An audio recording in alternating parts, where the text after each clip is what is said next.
Halo Healthy Squad! Apakah di antara kalian ada yang pernah mendengar bahwa MSG dapat menyebabkan otak kita menjadi bodoh? Lalu kira-kira fakta atau bukan ya kalau MSG itu membahayakan dan dapat membuat otak kita menjadi bodoh? Yuk kita ketahui bersama apa saja fakta-fakta MSG yang sudah dirangkum oleh Squad Health melalui video ini. Ditonton sampai habis ya!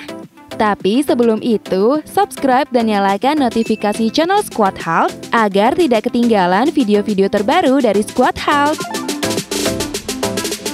Monosodium glutamate atau yang biasa dikenal dengan MSG adalah bumbu aditif untuk meningkatkan rasa pada makanan.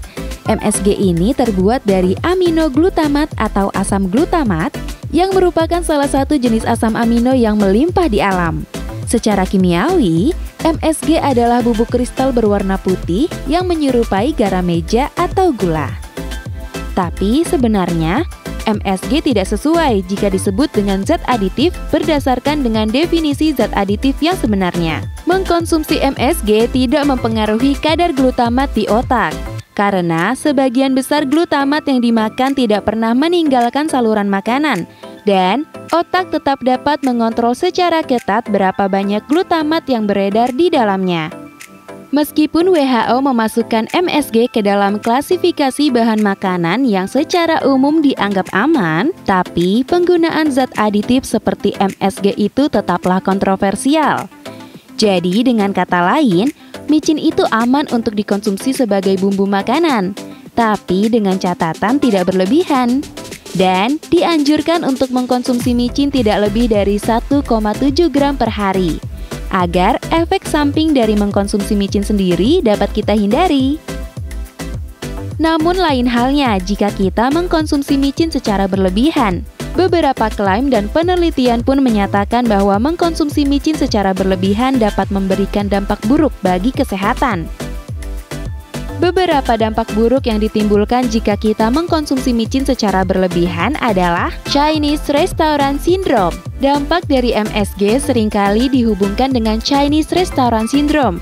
Gejala yang muncul antara lain sakit kepala, mati rasa, kemerahan, kesemutan, dan sebagainya. Gejala yang muncul bisa ringan hingga berat, tergantung seberapa sensitif seseorang terhadap MSG. Jika seseorang sensitif terhadap MSG, gejala yang muncul kemungkinan akan lebih parah. Kondisi ini banyak ditemukan pada orang-orang yang mengkonsumsi micin lebih dari 3 gram per hari.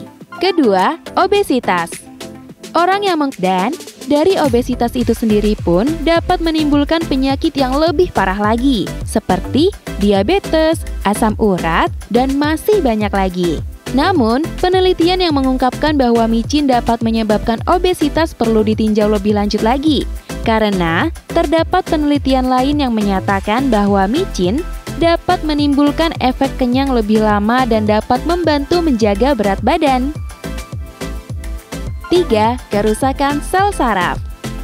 Beberapa penelitian menyatakan bahwa glutamat yang terdapat pada MSG jika dikonsumsi dalam dosis tinggi akan menyebabkan kerusakan sel saraf. Disebutkan juga, MSG dengan dosis tinggi bahkan dapat merusak fungsi otak dan fungsi organ tubuh. Beberapa penyakit yang dikaitkan dengan MSG dosis tinggi adalah Alzheimer, penyakit Parkinson, dan stroke. 4. Sakit kepala dan hipertensi. Mengkonsumsi micin dalam jangka panjang juga diyakini dapat menyebabkan peningkatan tekanan darah. Beberapa orang yang sensitif terhadap micin akan mengalami efek berupa sakit kepala setelah mengkonsumsinya. Meski begitu, penyebab hal tersebut belum diketahui secara pasti dan perlu dilakukan penelitian lebih lanjut lagi. Selanjutnya, asma. Terdapat juga penelitian yang menunjukkan bahwa mengkonsumsi micin dengan takaran yang berlebih dapat menyebabkan kita menderita asma, terkhusus bagi orang-orang yang sensitif terhadap micin. Micin yang dapat menyebabkan asma adalah jika dikonsumsi dengan takaran 3 gram per hari. 6. Kerusakan ginjal dan menyebabkan depresi. Penelitian lain juga menyebutkan bahwa mengkonsumsi micin dalam jangka panjang dapat menyebabkan kerusakan ginjal serta depresi loh Healthy Squad. Karena adanya akibat dari penurunan serotonin, yaitu sinyal di otak yang mempengaruhi suasana hati dan emosi. 7. Migrain pada anak-anak dan remaja. Kontroversi yang terjadi terkait mengkonsumsi micin tidak bisa menutupi bahwa bahaya micin dapat membuat anak-anak dan para remaja mengalami migrain atau sakit kepala sebelah. Migrain yang terjadi pada kelompok anak-anak dan remaja terjadi dikarenakan anak-anak dan para remaja adalah kelompok usia yang masih memiliki sensitivitas terhadap efek penyedap rasa. Jadi, kesimpulannya, mengkonsumsi micin itu sebenarnya tidak berbahaya Healthy Squad jika dikonsumsinya tidak lebih dari 1,7 gram per hari. Adapun beberapa penyakit yang tadi disebutkan karena dampak micin yang berlebihan masih perlu diteliti lebih lanjut lagi. Namun, sesuatu yang dikonsumsi secara berlebihan memang tidak baik, bukan? Jadi, tidak ada salahnya membatasi untuk mengkonsumsi micin. Kalian dapat mengurangi mengkonsumsi micin dengan cara mengganti bumbu masakan ke yang lebih aman, seperti garam, kecap asin, terasi, dan masih banyak lagi. Itu dia beberapa ulasan mengenai micin yang sudah Squad Health rangkum kali ini. Jangan lupa untuk share video ini ya. Dan follow semua akun sosial media Squad Health. Sampai jumpa lagi di video selanjutnya. Dadah!